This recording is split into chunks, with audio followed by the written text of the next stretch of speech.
Testing, testing, testing. It's time for streaming. It's time for streaming, and I'm posting it. I'm gonna pretend that this is what Big Boss is saying. Welcome to Instruction Derby. Your host will be here in a minute. He's fixing his standing desk, which has decided not to operate as expected and as hoped. So please hang tight. Please be patient while your host fixes his standing desk and gets things rolling. You are watching Big Boss hang out at the bottom. Andrew Elmore is here. We are listening to some Andrew Elmore. We'll talk more about that as we get into the show. I guess I'll go ahead and turn this on. I fixed my standing desk. I was just enjoying watching Big Boss gasp, breathe his last breaths. It's Wednesday. That's the giant bomb approach. The old giant bomb approach to introducing your stream or your podcast. They would say it's Tuesday. Do you remember that? That was the introduction. It's Tuesday. Today we've got Wednesday. Hey everybody, it's Wednesday. We are here for Video Game Manuals. Home Team Game Dev is here. Andrew Elmore is here. All the stars are here. And we are listening, as I said earlier, to the great tunes from and Mr. Andrew Elmore's recent album, which is called Wave Beam. This track, I actually don't know what's playing in the background right now. I took the whole thing and it might be playing on random, so I apologize for that. I am trying to figure out how to operate with VLC playlists on OBS, but that's not what you're here for. I want to share. Wave Beam is so good. Flashback 64 Pod, thank you for coming. It is so good. It is fantastic. Okay, Andrew Elmore doesn't remember what it's called either. If that helps, that's okay. They're all good. It's bangers. I have used this too, and I've told this before. I've used this album, which you can find here. I'm going to post it in the chat. I've used this album a number of times since it came out to get myself unstuck on a few like larger projects that I think ADD-addled brain is having a hard time working through and getting started on, and it has actually unstuck me a number of times. So I appreciate that. So drugs-free mental health benefits from listening to the music. So there we go. So yes, it's Wednesday. Hope everybody's doing good, doing well. Excuse me. I hate that. I hope everyone's doing well. It's my daughter Noelle's 6th birthday today, and that's weird to me because she's an adult now. And happy birthday, Ryu, to Noelle. That's right, the happiest birthdays of all to Ryu and to Noelle. And I think Jeffrey from Virtua Fighter has his birthday around here too. For those who don't remember, we discovered that all the Street Fighter 2 characters are in their 60s or 70s, based off the manual for Street Fighter 2 on the Super Nintendo. I also discovered recently that the characters in Virtua Fighter are roughly the same age. So keep on going strong. Happy birthday, Ryu, as always. That's one thing I'm going to work to break. Is as a kid, you see a name written, you see a word written, and you just start pronouncing it that way, and then you pronounce it that way forever. I always pronounced it as Ryu because I didn't know. I recognize that it's Ryu. I am working to break the habit. I promise to do better. I promise to be better. And yes, everybody born in the 60s and 70s is now in their 60s and 70s. You get to be the age of the decade in which you were born. So this is a Benjamin Button sort of thing. So if you were born in the 40s, you're only 40 now, which is great.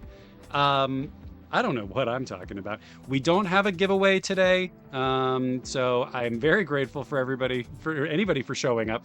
There is no free game for me to ply you with. But we do have 2 Sega Genesis manuals that I'm very excited about. We'll say that it's a gift to my daughter for her birthday that I get to read 2 Sega Genesis manuals. Her favorite thing. Sega Genesis manuals. We do have some bangers today. We have Devilish, the New Possession, which is a Sega Genesis sequel to a Game Gear original, Devilish. And then we have Valis. Also, good news. What's up, folks? What's up? What's up with you? I'm trying to do I was trying to do an updog thing. He said, "What's up, folks?" And I immediately tried to do updog, but that's not what the updog is. You just actually said, "What's up?" Not much. Doing okay. Trying to get my brain in order today. Yes, we are not much. How about you? Yes, we are updogging it today. So I'm so glad all you dogs are here in the house. I don't know, man. I don't know what I'm doing. Let's just go ahead and read some of the books, shall we? Let's do that. I'm gonna fix this. I fixed my standing desk and I completely neglected to adjust my monitor. Let's go ahead here and figure out how to do it. We're gonna read Devilish first. Devilish, the Next Possession, a game that I never played growing up. Oh yeah, and I'm sorry, I forgot to mention it. I put the image for Wavebeam up here too. So if you're looking on that link I shared earlier in the chat for Wavebeam from Andrew Elmore, look for that image, and look for this logo at all your favorite purveyors of downloadable purchases. Yeah, there we go. That's my ad. I completely reboot. Yesterday I had a thing where I completely rebooted into conversation. I don't know if it was the COVID shots. I don't know if it was the flu shot. I don't know what it was, but I was talking to somebody about something and I completely lost my train of thought, but in a way where I had to fully stop for about 3 minutes and just think about what I was doing, where I was. It wasn't just sort of, oh, I lost my train of thought. It was like I lost my soul for a few minutes. So that was alarming. If that happens today, send help. We can consider this stream a wellness check, so I think I'm okay, but we'll find out. Let's go ahead and look at a little bit of gameplay from Devilish, the Next Possession. Let's see how this goes. It might be a little loud, as you know. That's a little loud. The music's good, though. I'm going to bring it down a little bit. There was a prince and a princess living happily in the kingdom, but there was a jealous devil from the dark world named I. I'll let you read this. There we go. So there's a lot happening. A blue sphere fell from the sky. We're going to ponder some orbs. Yep. Oh, Andrew Elmore, a jealous devil from the dark world, indeed. And it's worse than you could possibly imagine. Oop.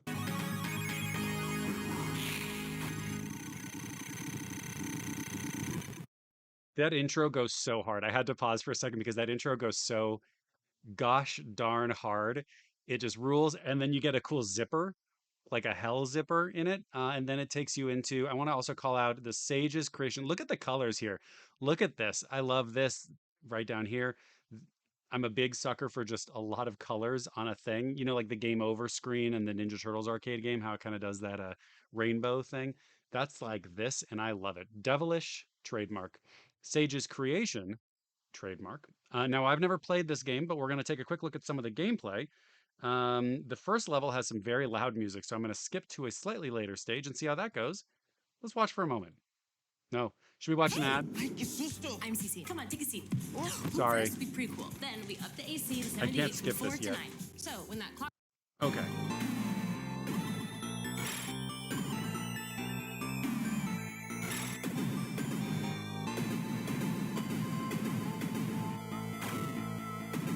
Hell yeah.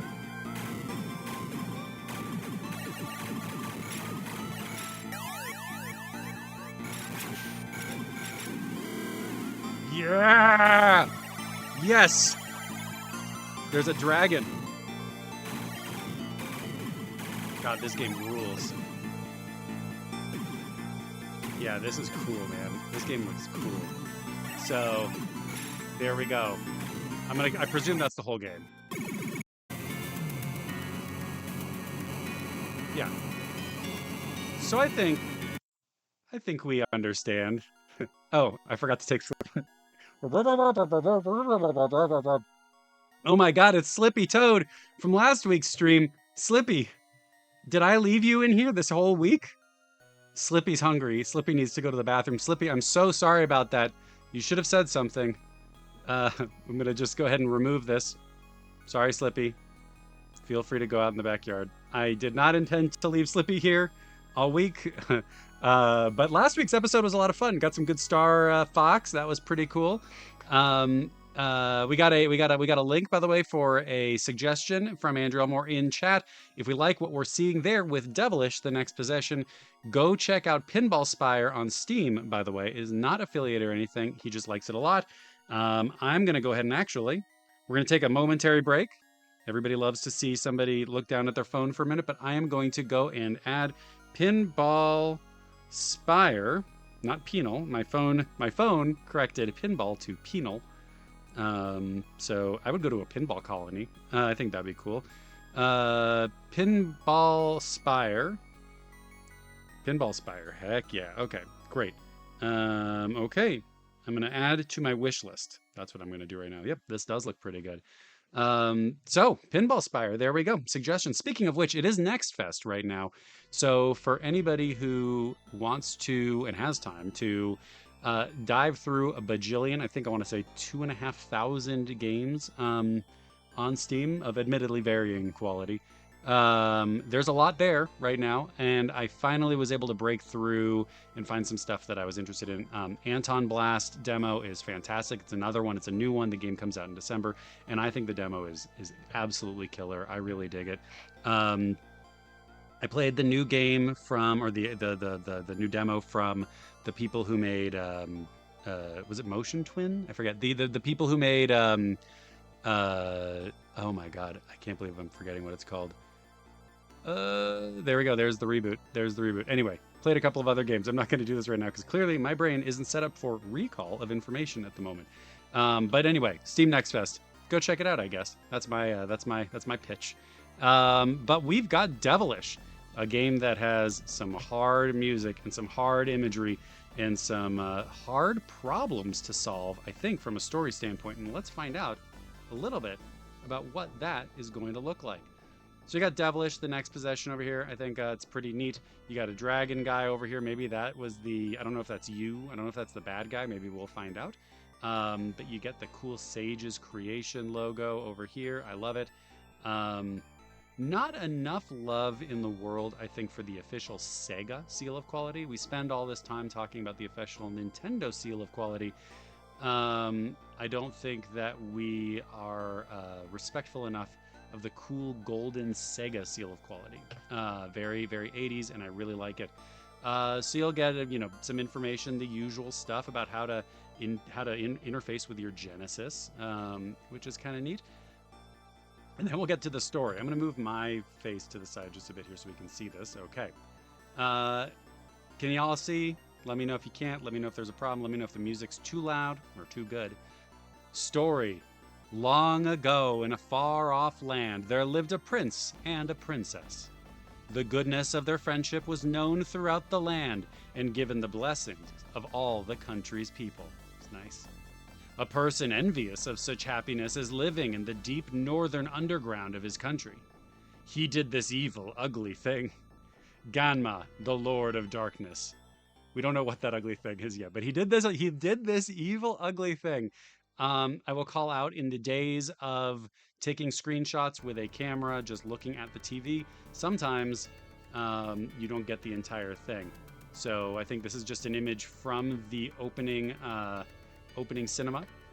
That prince and princess, I think he's saying, I'll change this ugliness which lies before me. Ganma dropped rocks from the sky. The land was covered with stones and demons. The prince and princess became two paddles of stone. So, I will say, if I heard this story as a kid, that would be the scariest thing to me. There was this like cartoon.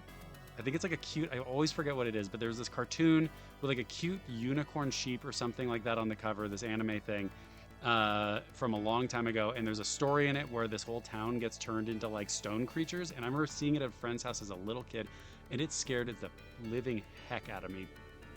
This, for some reason, is giving me the creeps too. The idea of these two people being turned into paddles. So Ganma seems like a bad guy. Narnia might do that. Yeah, Narnia probably does do that too. This was different though. This was a different thing. It was an anime very specifically. But yeah, I think Narnia probably does that too. But I got a confession to make. I don't really know what happens in Narnia because ever since I was a little kid, I generally really didn't enjoy fantasy. So like wizards, witches, all that sort of stuff. Don't want it. I don't know what it is. Something's wrong with me. I explained during a work meeting the other day that I don't like fantasy and I also don't like Legos. And I think that put me on the outs with like the majority of the video games industry. So yes, so that's what happened to the prince and princess. I'm very sorry about that. Ganma, in fact, did do this evil, ugly thing. It's time. I think it's still Ganma talking. Suddenly, with a dazzling flash, out of the sky, a blue, transparent sphere dropped between the prince and princess. For some reason, this sphere contained a mysterious power that could thwart the magic of Ganma. For some reason. For some reason, no probs. About the paddles. So there you go. It's a 1 to 2 player game, which is kind of cool. So I guess one player gets to play as the prince, one player gets to play as the princess. By implementing paddles that have 3 types of formation changes, Devilish gives the usual block-busting game a unique twist. For that reason, quick mastery of the paddles is the best strategy. The direction button controls the offensive and defensive paddles during the game action. The paddles move together.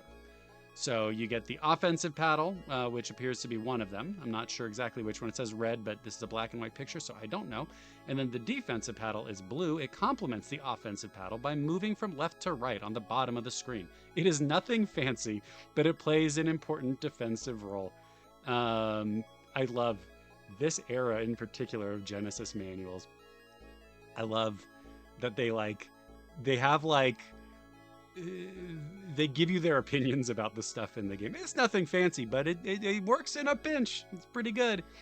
Should a sphere that comes from below be rubbed against, that sphere will slow down. There's a technique to slow down a sphere that is moving too fast by purposely rubbing against it, if so desire. So that's what they're saying. If your sphere is moving too fast, just rub against it a little bit. I think sometimes that has the opposite effect, but apparently when you're using the paddles, it might slow it down a little bit. If damaged a short block, the offensive paddle, if damaged a short block, I don't know exactly what that means, the offensive paddle will flash on and off, being rendered useless for a short period of time. Oh, okay. So yes, there you got speed, you got basic information, how to do this. These manuals are fantastic. I will say I was thinking about what my favorite types of manuals are, and I have a bunch of different styles that I really enjoy reading, that I really appreciate. But I think to this point, my favorite style is this one, the Genesis, sort of early to mid Genesis era. There doesn't appear to have been a whole lot of oversight on formatting or policy or polish from Sega's side. So there's a wild degree of variation in just how detailed, informative, how much polish there is in each of these. And I think it's really cool. Like, this game gives you a ton of information here. Now, there's a lot of dry information about, what the goals are and all that kind of stuff, which you can read on your own time. But I wanted to get down a little bit because there are character introductions, and I would like to know a little bit more about the characters in Devilish, the Next Possession. The New Possession? The Next Possession. Yeah, this person's comic key might have been broken, says Andrew Elmore. Yeah, I think they might have written this one under duress pretty quickly, at least in terms of the going back and checking in on the formatting of things. But again, a lot of effort into it, which I really love. Blocks.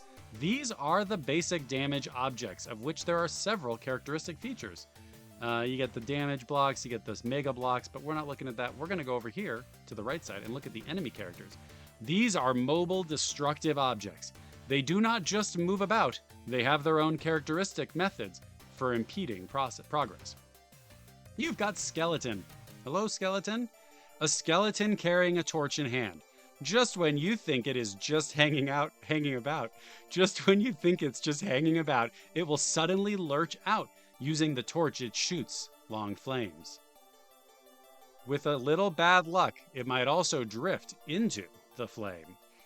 I don't want that, but just you can't be lulled into complacency when there's a skeleton hanging about. Bodyguards. A soldier bearing a large gold shield dressed out in armor squats low when it comes upon the sphere. He leaves nothing but damage in his wake. Mandoragora. This is the character that made me fall in love with this manual. This demon tree with the head of an old woman just moves around. It is hardly a worthy enemy.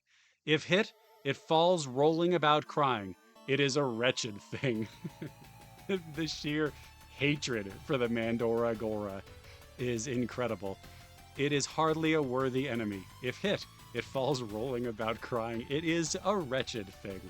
It is a wretched thing. We've got Gargoyle. In its ordinal form, it looks like the treasure chest, but if damaged, it will change into a strange-looking flying monster. Fire bullets spew from this strange thing. You've got the electric jellyfish, a free-floating object bobbing in the water, or so you think. Upon hitting a sphere, high-voltage electricity flows out. An electrocuted sphere stops moving momentarily. Quite a setback. You got the evil magician.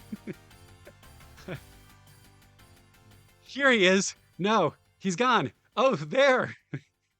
An annoying creature, repeatedly appearing and disappearing while at the same time making 2 density blocks. Difficult to hit, he pesters you with blocks. All in all, difficult to get rid of. That's the review. They're like reviewing these bad guys. I like that this is like, the game is a documentary. Here's how maybe this works out. The game is a documentary about the prince and the princess who have actually gone through this ordeal in real life. They've done it. They've gone through, they've dealt with the orbs, they've returned back to their human selves, and now they're writing the manual to tell you a little bit about their experience and sort of ranking and rating all of the enemies they encountered. They don't like the Mandoragora. They think the evil magician is just straight up annoying. Here he is. No, he's gone. Oh, there. An annoying creature. It's incredible. Traps. These are fixed obstacles, which for the most part cannot be destroyed. There are also helpful objects among them, which we love to see. You've got a warp zone. It is a helpful trap that looks like a worm. Upon entrance, the player enjoys some protection until the exit, where the trap spits out the sphere. There are short and long ones. You've got a giant gear. In the same stage, there is a giant gear that acts as the power source for the large clock. The player must skillfully maneuver the sphere at the point where the sphere is carried and spit out, or there will be no escaping it. I'm trying to parse that. The player must skillfully maneuver the sphere at the point where the sphere is carried and spit out. Okay. Or there will be no escaping it. So you got to just move it out on your own. Catching hole. The catching hole. It reaches out and swallows any sphere that comes close. The sphere is swallowed for just a brief time, then spit back out. Pushing the direction button when the sphere is spit out will cause it to go in that direction. That's helpful. Large cannon. There is a large cannon device that shows up here and there. It is a sphere. If a sphere is put inside it automatically discharges and shoots the sphere into the air. The sphere flies over the blocks and traps, going a short distance before it lands. There's a lot of thing like, oh, you'll find this here or there. It's very casual, and I love that. You got main characters. Those were just the bad guys, but now you've got some main characters. The scrolling stops, but I think these are the bosses. The scrolling stops for the final event. Then there is anything from a main character enemy to a large trap device that appears on the fixed screen. There is something advantageous to the player as well. That's nice. You got Demon. He appears on stage 1. The picture slowly materializes. Using an expanding and contracting arm, the demon hits the sphere, trying to make it drop, while also protecting its own weak spot. You've got the large clock. Stage 2 event shows a suddenly moving large clock. It has large hands. If the sphere is put into two shining holes in the face of the clock, a score of 1,000 points is awarded. Players must score before the little hand makes a complete circle. Then we have Treant, who, I'm not going to zoom in, looks a little NSFW to me, appears on stage 3. It comes on screen, appearing and disappearing and changing into Mandoragoras once landed. Oh God, that's a wretched thing. If the formations of the paddles are not handled skillfully, this could be a grueling battle. One word. A grueling battle. Sounds like a Pokemon. You've got Goddess Image. We are all in the age of social media appealing to Goddess Image. A cluster of blocks which suddenly appear on the screen must be destroyed in order to clear stage 4. By getting the sphere into the water jug the Goddess Image holds, the player will receive heavenly help. A Buster Ball item comes out from the jug. There are many other enemy types and characters not yet mentioned, so that's good to know. We got a few game stages, and then we can move on to the next thing. You've got all 7 stages have fantastic horror. Pass the many various tests and defeat the root of all the evil, the Dark Lord Ganma. You got stage 1, a graveyard. Inauspicious beginnings for your journey. To the rear of the castle is an uncanny graveyard. The broken gravestones and stone slabs tell of the anger in Ganma's evil magic powers. Stage 2, Clock Tower. Even the giant clock that kept time for this land has been stopped. Now, it is also in the den of demons. Stage 3, the Waterfall. Climb the steep cliff of the flowing waterfall. Be careful on the broken road. It is in other stages as well. The broken road appears in other stages. The rest of the stages have the following features in them. Stage 4, Air Passage. Upon reaching the top of the waterfall, there will be a sky corridor. From this high altitude, the distant land is visible. Stage 5 is Seaside. You get a little trip to the beach, turning to the sea. Off the shallows is a sunken shrine. How could its beauty have been preserved so well? Stage 6, Volcano. A volcano cave in the middle of the sea. Lava spews about as the insider glows red with heat. The insider glows red with heat. I'll allow it. Stage 7, Prairie. Finally, the last stage. Continuing through a vast prairie, innumerable mega blocks and enemies lie in wait. That's where you go. So you've got all that. You can handle the Sega Genesis cartridge. Please be careful. If anybody watching is the owner of a projection television, we cannot warn you enough that still images or images may cause permanent picture tube damage or mark the phosphor of the CRT, so avoid repeated or extended use of video games on large screen projection televisions. Please be careful. That is not something that Sage's Creation Incorporated will be able to support with. However, if you do have an issue with your cartridge, with your Sega cartridge, you can call them at area code 714-373-9136 between 9 and 5 Pacific, Monday through Friday. You have to send it directly through to them. So that is Devilish, the next possession. Damn you, Ganma. Damn you, back to hell. You have been so rude to the prince and princess. No one has ever treated a prince and princess this badly. But there we go. Andrew almost says you should start calling these numbers from a Google Voice line. I agree. I I had a realization about this is not going to be interesting to anybody but me, and I probably shouldn't even tell the story because it sucks. But we're here. I was looking at a manual from the 90s, and they had a 415 area code number. My area code is 415, but that area code now represents just San Francisco and Marin counties. But I looked up where the address for this phone number was. It appears to still be in use, and that was for South San Francisco. And that was when I had the realization that when I was growing up, that area code covered like the entire Bay Area. So told you that was a boring story. But anyway, the passage of time, who knew? Anyway, let's move on. We'll go ahead and talk in a second here about the next game on our list today, a little game called Valis. And let's go ahead and watch a little gameplay from Valis, the Phantasm Soldier on the Sega Genesis.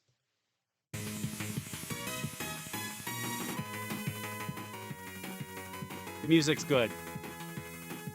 But loud. Yeah. Sega Telenet Japan. Yeah.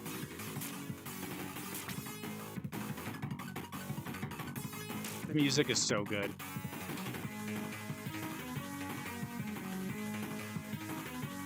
It does sound like Sonic music.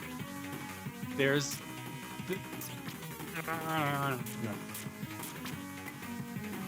Yeah. I also like the cityscapes.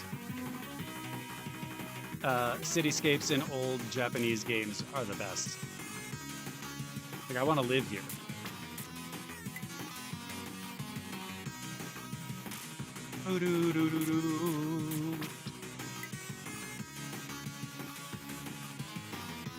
We'll watch for another second.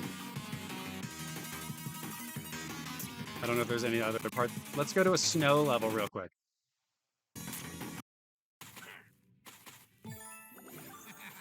Much worse. Much worse.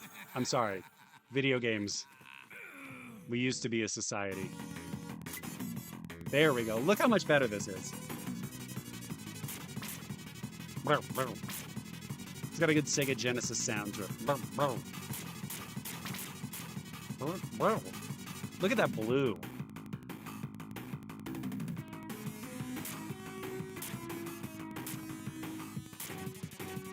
Well, there's Valis. There's Valis.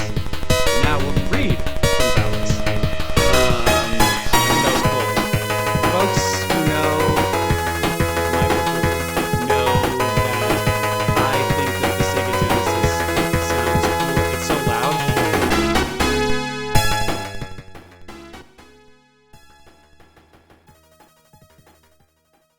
Oh God. Oh God, I'm so sorry about that. I'm so sorry, friends. Let me see if this happens. Give me a second. Okay. It stayed. It stayed and it worked. That was very scary. I'm very sorry about that. I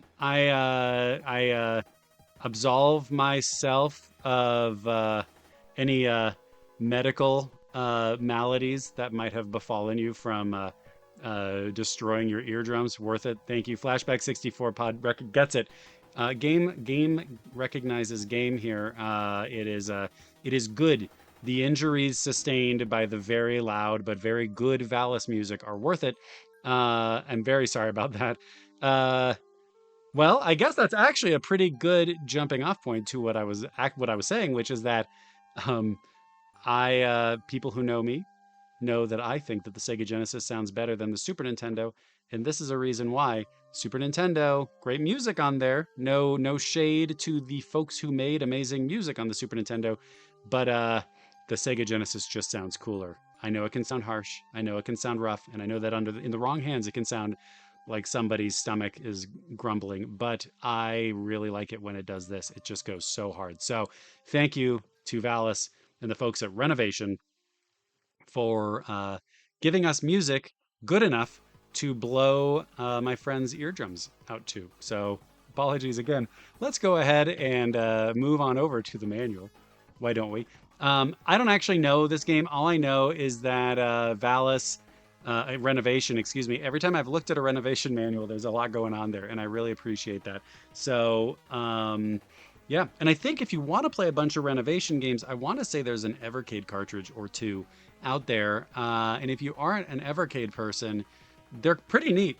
Games are like 20 bucks, and it's a pretty neat cross section of stuff. Now, there's not a whole lot of like, um, uh, there's not a whole lot of like historical stuff in them, whatever. It's just the games, but they're good. Little manuals in each of them, which I appreciate. So yeah, we move to the manual, and I'm going to stretch as long as I can until I actually open up the manual. We'll see how that goes. Oh, look, I did it. That was amazing. My 4 years of studying broadcasting in college has taught me how to stretch a live show until the thing that we need to show is available to be shown. And here we are, us and Valis, and also an ad for El Viento on the back end. I appreciate what's going on in the El Viento ad. Looks like a fairy lady is killing some mobsters. I don't know if that's if that's how the game goes. But yes, my professor, thank you. My professor at SF State is going to be so proud of me when he sees my stream, and he'll say, "There we go. I knew it. I knew." And that is the promise of a broadcasting degree from San Francisco State University. You too can spend your life getting other jobs and then doing some of this for free, and then going back to your other job afterwards. That's the promise of the SF State broadcasting degree. I kid. There was some good stuff in there. There was some not good stuff in there. Okay, actually, real quick, with SF State's broadcasting degree, the classes that were really great and worthwhile were the theory ones, the ones that taught you about like media literacy. And those were almost always in direct, like, follow the money kind of stuff. Those were always almost in direct combat with the classes about actually producing live TV and radio, because those ones were about being as marketable as possible, which was to say, never question anything, just say the words. So there we go. Bijatron, hello. Thank you for joining. He said for 10 minutes. For any amount, I appreciate it. I never want anybody to feel obligated to come and hang out. But I know how it is. This is something in the middle of the day. It's just a random time. So thank you. Yes, the attendance policy says that it's okay. Important to get your new job underway and feeling good. I hope you are enjoying your new job. We miss you too, but you are always here in our hearts, and we are always happy to have you. I'm so happy. Thank you for joining and spending any of your free time with me and us. I think that's really cool. Genuinely, I appreciate it. But you're here for Valis. You're here in time for Valis. And let's take a look at what's going on. I think based on the imagery over here, we are in store for some violence. Who knew in a video game that we could find some violence? Renovation Products wishes to thank you for purchasing Valis for your Sega Genesis system. I think that's cool. You're welcome. Although I didn't. I took this from the evercade.info website, where you can find loads of manuals. You can set it up, starting up. We don't need to do this because we know quite a bit about setting up our Genesis cartridge, but I do want to call out how much I love the look of that original Genesis. It's really neat. The Legend of a Phantasm Soldier. What would you think if your best friend went on a date with the King of the Dark World and she did it just because she thought he was cute? What? That's crazy. What would you think if your best friend went on a date with the King of the Dark World and she did it just because she thought he was cute? Man, this is I don't know. I don't know. You'd think, yeah, this is true actually. You'd think that she'd been duped, set up, and you might be right. The universe is a system of worlds, chiefly represented by the human world, the dream world of Queen Valia, and the dark world of King Rogals. Is that Rogals or Robles? I always say like the town Paso Robles, you're supposed to say, but I always want to say Paso Robles. King Rogals, Paso Rogals. The hideous dark world of Rogals and his 5 dark lords is poised to beat all other worlds into submission.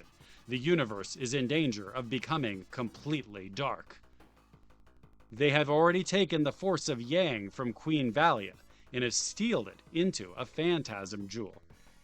I think I Andrew Elmore says it's a roguelike.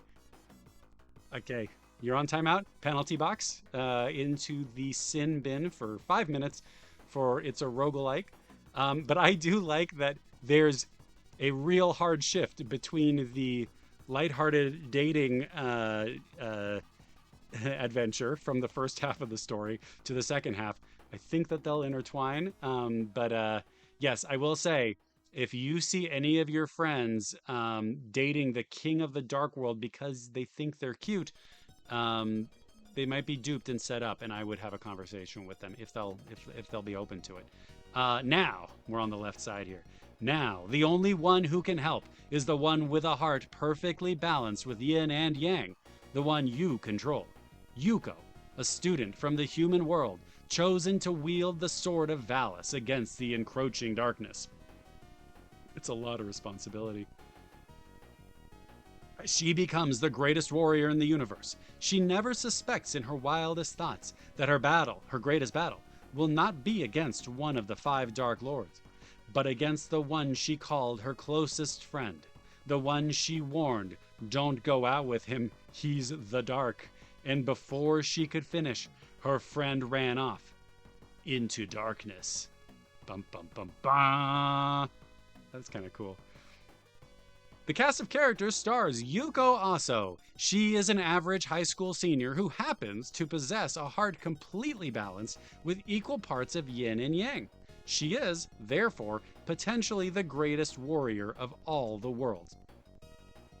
I don't think she's average. Based on that, a little bit of a qualm with the idea that Yuko is particularly average given what's said in the next sentence, but that's okay. Yuko will do what must be done.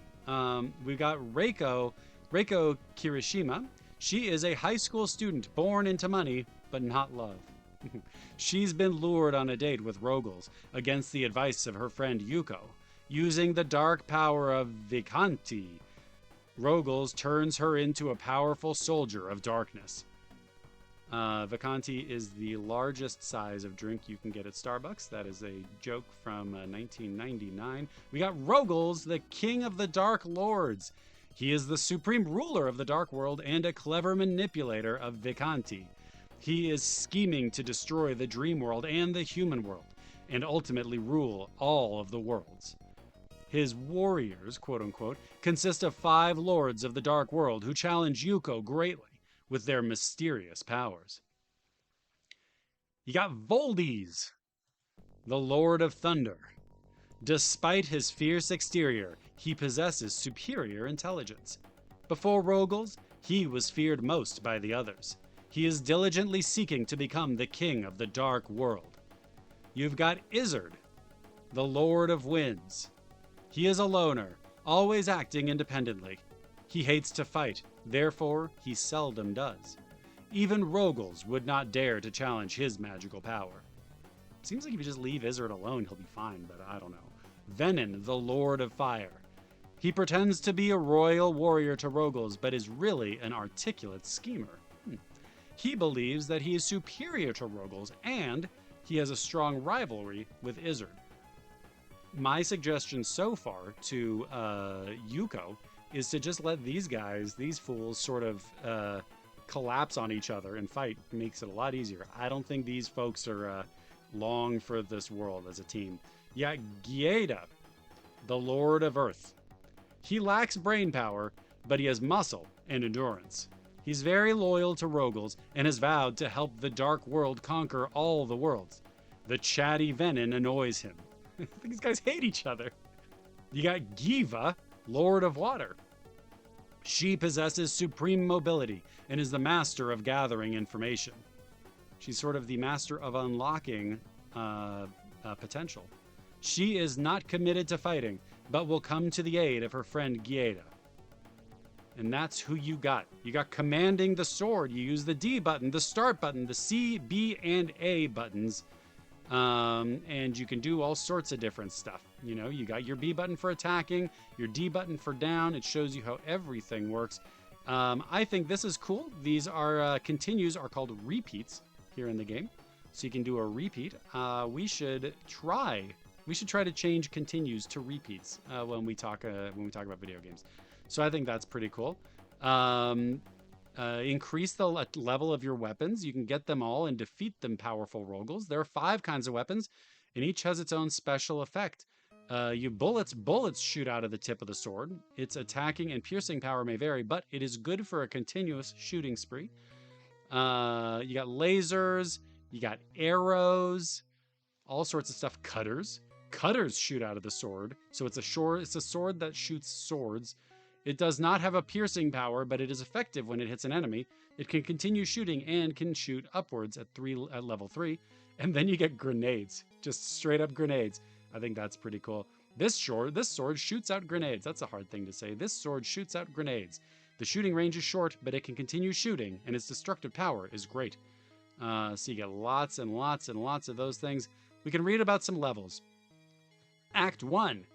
Action stages. Act 1. This is the only human world you see in this game, when Yuko is wearing a school uniform. It's important. It is important to master Yuko's basic movements. The boss character here is Gaida, one of Rogal's 5 Dark Lords. The Lords of the Dark World have invaded the human world, and Yuko's fight begins. It tells you it gives you a breakdown of every part of the level. This hole is a passage to the dream world. Destroy Gaida and meet with Valia. When they attack you with spears, leave enough distance between you and the spears. Yeah. These guys, they shoot while jumping. I guess there's a picture of a guy there. Gaida stamps on the ground to create an earthquake. Avoid damage by jumping. And we talked in another episode about when the first game was where a character jumps up, lands on the ground, shakes the whole screen, and you take damage or you get jostled. I don't remember which game it was we were looking at for that, but this seems like an early entry into that.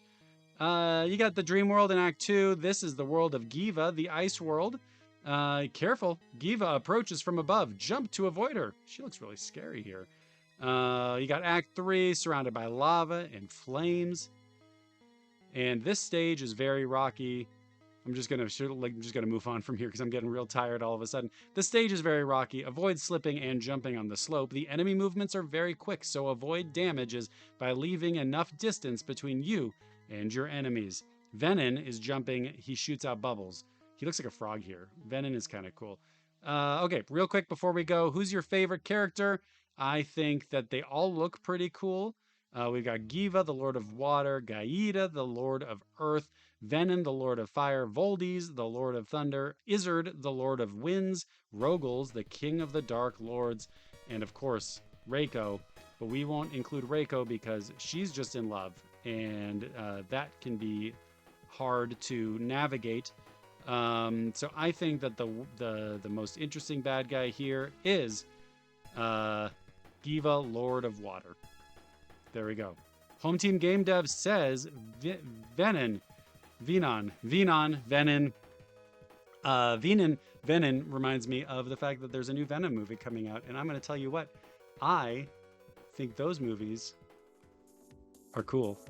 So that's my I'm bearing my soul to all of you. The Venom movies are cool. The Venom movies are worth watching. That's the end of the stream for today. I think this has been a lot, and I'm going to go need to recuperate upstairs.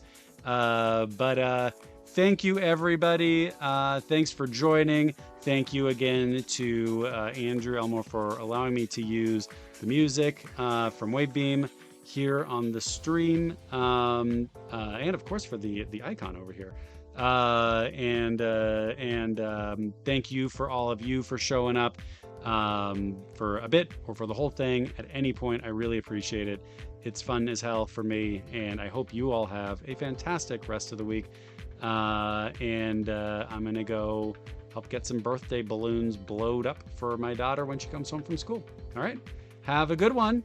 Bye, everybody. Video games manuals, birthday. We did it. Wednesdays. It's Wednesday. Bye, everybody. Have a good one. We'll zoom out on this. I'll let people roll out. I'm going to try to do this where people can just goodbye. Credits rolling. Yay. Streaming's over.